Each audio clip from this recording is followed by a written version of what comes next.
Edward Blackbeard Teach was a force to be reckoned with on the deep high sea. His reputation as one of the most fearsome pirates in history was well earned, thanks to his penchant for dramatic flair and ruthless tactics. In 1717, Blackbeard set his sights on a formidable French vessel, which he promptly commandeered and transformed into his own floating fortress, with an impressive array of 40 cannons adorning its decks. This newly christened ship became the perfect tool for Blackbeard's reign of terror. Not content with merely plundering merchant vessels, Blackbeard set his sights on grander targets, in a bold move that would cement his place in pirate lore. He sailed his heavily armed ship straight to the bustling port of Charleston, South Carolina.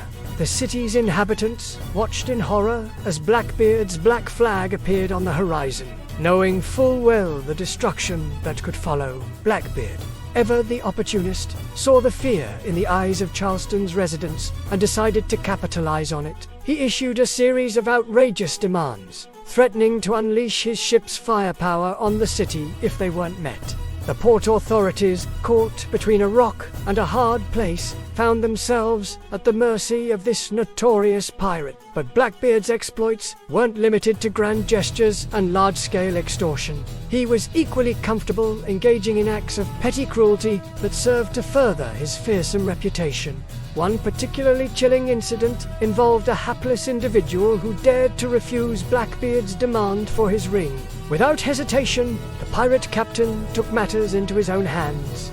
Quite literally, in a display of shocking brutality, Blackbeard severed the man's finger, claiming both the jewelry and the digit as his prize. As Blackbeard's notoriety grew, so did the efforts to bring him to justice. Merchant ships and colonial authorities alike found themselves outmatched by the pirate's cunning and firepower. It seemed that Blackbeard's reign of terror might continue indefinitely, with no force capable of standing against him. However, even the most infamous pirates eventually meet their match.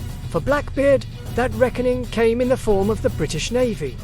Recognizing the threat posed by this larger-than-life figure, the naval forces mounted a concerted effort to hunt him down. The resulting confrontation was as fierce and dramatic as Blackbeard's own legend, with cannon fire and sword clashes echoing across the waves.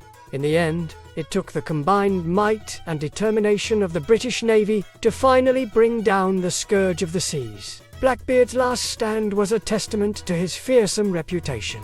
But even he couldn't withstand the full force of naval power brought to bear against him. With his defeat, a chapter in pirate history came to a close. But the legend of Blackbeard would live on for centuries.